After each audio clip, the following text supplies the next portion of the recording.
अमर प्रणति मौलिमणि प्रभाणं मुद्योतकं दलिति पापिकमोहितानं शम्यक् प्रणम्य जिनपादियुगं युगादावलम्बनं भजने पततां जनानाम्। बोले आदिनाथ भगवान की, आचार्य भगवंत मानतुंग स्वामी की। चलिए काव्य नंबर 17।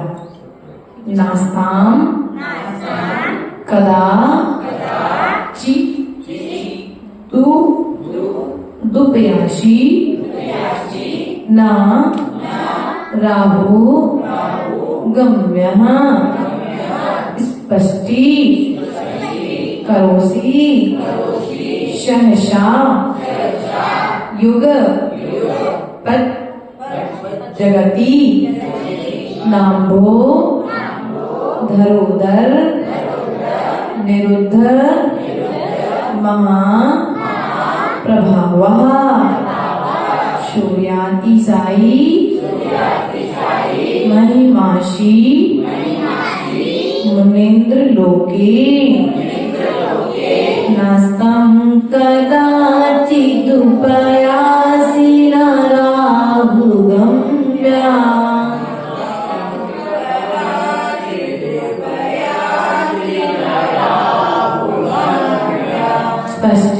स्पष्टीकरोसि सहसा युगपज्जगन्ति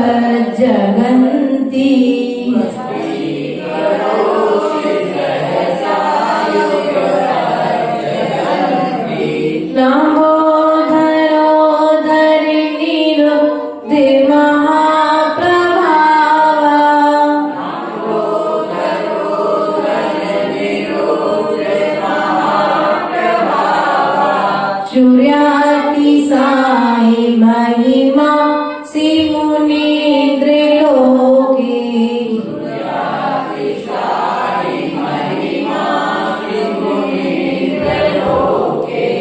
अर्थात यहाँ पर आचार्य भगवत मानतुंग स्वामी कहते हैं नास्तं कदा चिदुपयासी न राहु गम्या।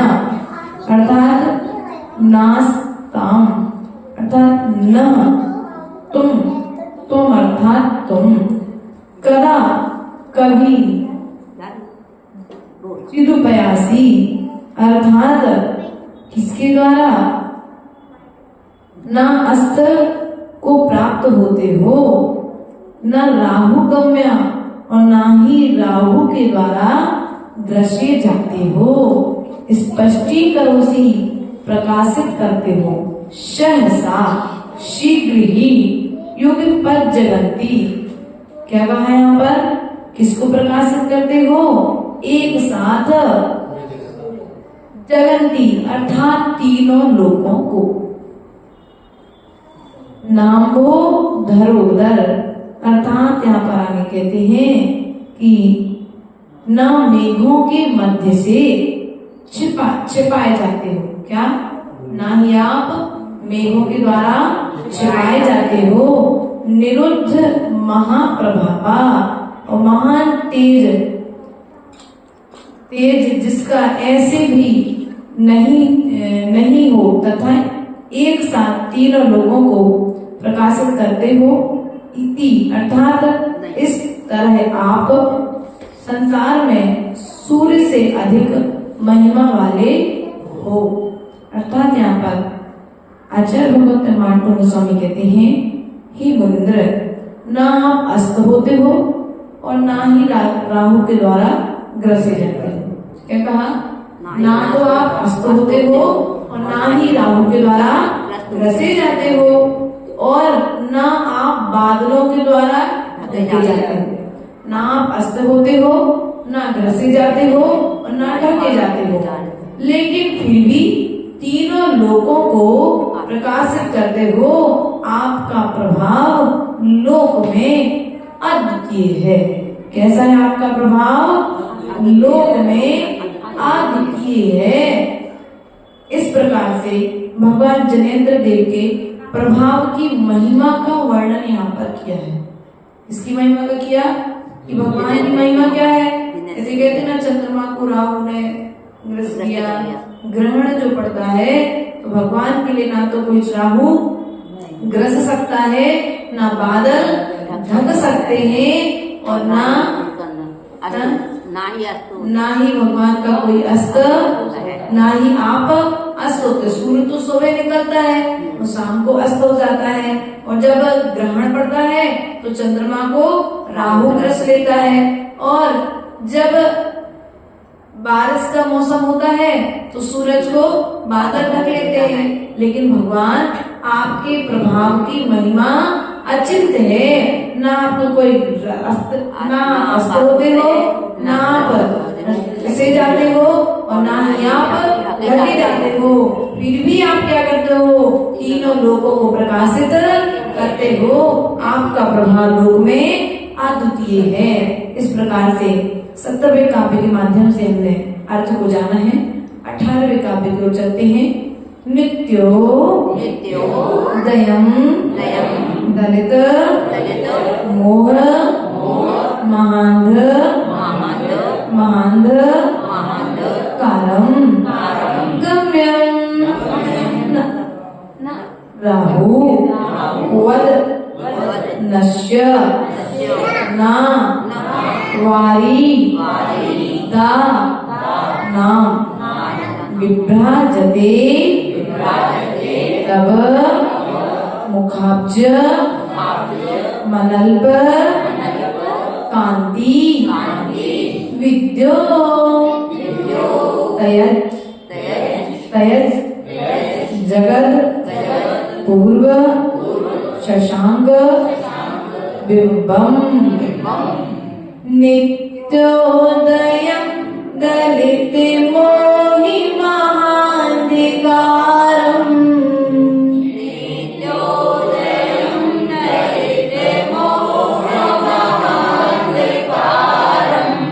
गम्यं न राहुवदिन शिनवारिदानाम्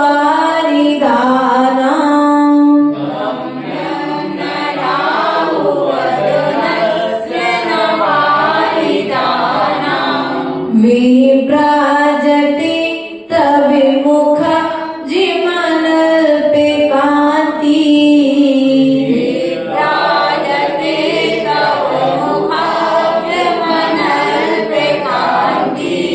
विद्योतय जगद्भू विशशांके बिंबम्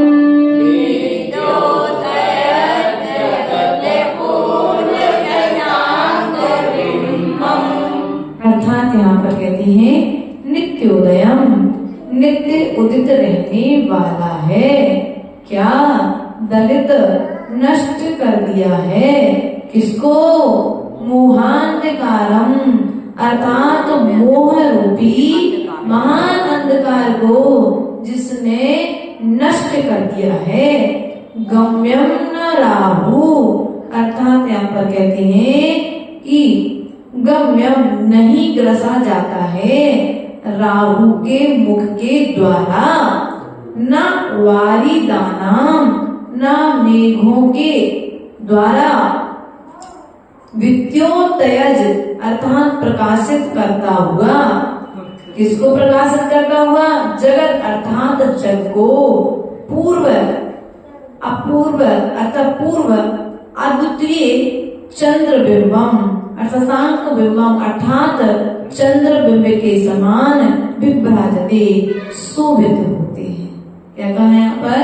हे भगवान, तो मतलब आपका मुखाब्ज मुख कमल नित्य उदित रहने वाला है। कैसा है आपका मुख? आपका मुख कैसा है? सदा उदित रहने वाले हैं। आप हमेशा उदित रहने वाले हैं।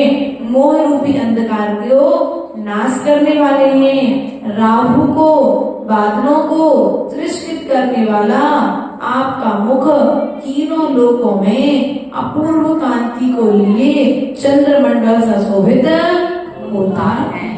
क्या होता है?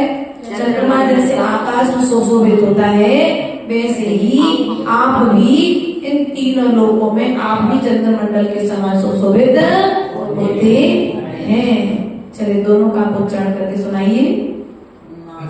नातम पदाति दोपयाति नाराहुगम्य स्वस्तिकरोति सहसा योगपरजगन्ति नाभोदरोदरनिरुद्धमहाप्रभाव सूर्यादित्यादि महिमा श्रीमुनीन्द्रलोके नित्योदयं दैत्यमोहमहान्धकारं गम्यं न राहुवदनस्य न वारिदानां विभ्राजते तव मुखाब्जमनल्पकान्ति विद्योतयद्यवत् पूर्णशशाङ्कबिम्बम्। दोनों का पढ़ते हुए जाएंगे। चलिए 19वां का पढ़ लें।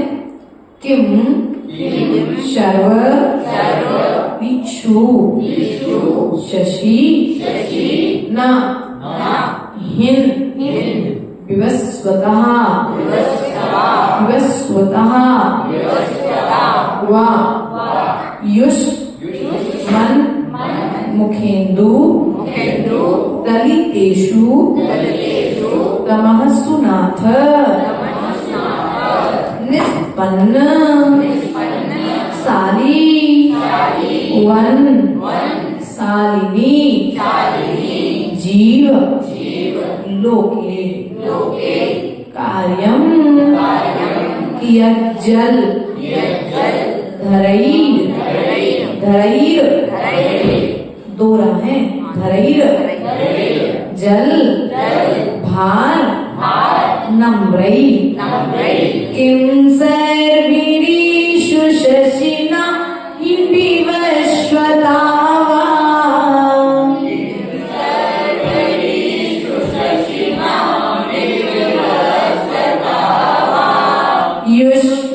युष्मन्मुखेन्दु दलिते सुतमः सुनाथ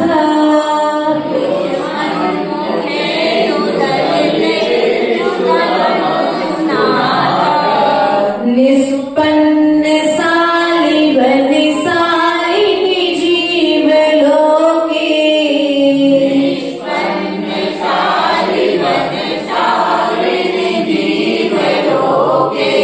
कार्यं कियज्जल धरै जल भार नम्रै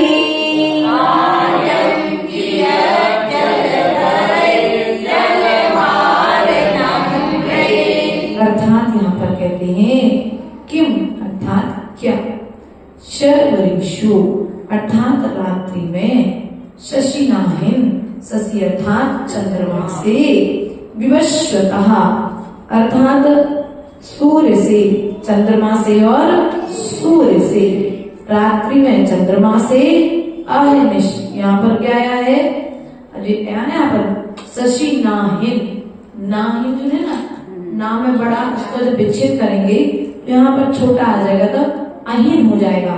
अहिन अर्थात यहाँ पर कहते हैं कि सूर्य, अहिन अर्थात दिन में, क्या है यहाँ पर अहिन अर्थात दिन में, और विवस्वता अर्थात रात्रि में, शर्वऋषि मतलब रात्रि में, अहिन मतलब दिन में, रात्रि में चंद्रमा और दिन में सूर्य से, युष्मन मुखेन्दु अर्थात आपके मुख द्वारा, दलितेषु नष्ट कर दिए जाने पर, क्या नष्ट कर दिए जाने पर, तमःसु नाथ, तम अर्थात अंधकार, तमःसु नाथ अर्थात समस्त अंधकार, हे नाथ आपके, हे नाथ समस्त अंधकार आपके मुख द्वारा नष्ट कर दिए जाने पर रात्रि में चंद्रमा से क्या प्रयोजन है वह, और दिन में सूर्य से क्या प्रयोजन है। जब आपने सारा अंधकार नष्ट कर दिया गया है, तो दिन में सूरज निकले और रात में चंद्रमा निकले तो क्या प्रयोजन है? आगे कहते हैं निष्पन्नशाली वनशाली जीव लोके।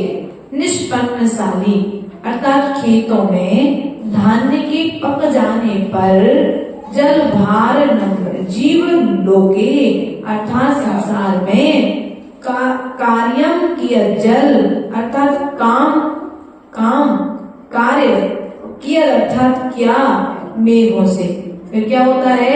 यदि जब धान्य पक जाता है और फिर पानी भरे बादल दिखे भी तो फिर उनसे क्या प्रयोजन है? प्रयोजन तो जब तक है जब तक खेती के लिए फसल चाहिए है, और जब फसल आ चुकी है तो अब बादलों की कोई जरूरत नहीं है। अर्थात हिनात खेत में धान पक जाने पर बादलों का वर्षा के लिए झुकने से क्या लाभ?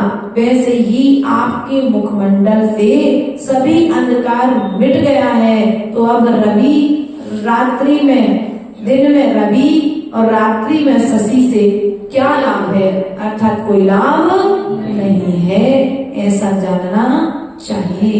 ज्ञानम यथा त्वयि विभाति प्रताप कासम नैवं तथा हरा दिशु नाय केशो तेजो महा मणिषु याति यथा महत्वम नैवं तु काच सकले किरणा कुलेपि ज्ञानं यथा त्वयि विभाति कृता विकासम्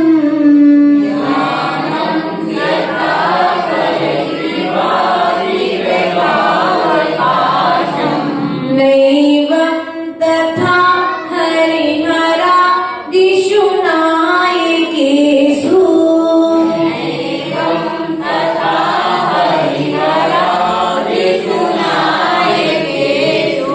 तेजो महामणिषु याति यथा महत्वम्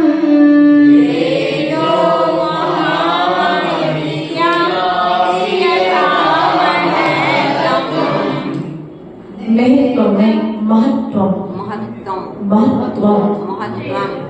नैवं तु काच सकले किरणाकुलेपि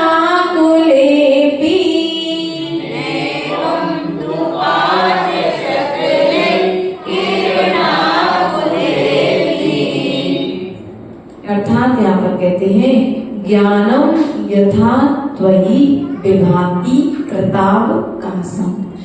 ज्ञानम अर्थात ज्ञान, यथा अर्थात जैसा, तो मतलब आप में जैसा ज्ञान विभाति शोभित हो रहा है, प्रताप कासम पूर्ण रूप से विकसित। आपका ज्ञान कैसा है? पूर्ण रूप से विकसित है। और आप में जैसा ज्ञान है, आपका जो ज्ञान है क्या हो रहा है? आप में जैसा ज्ञान विकसित ज्ञान सुशोभित हो रहा है।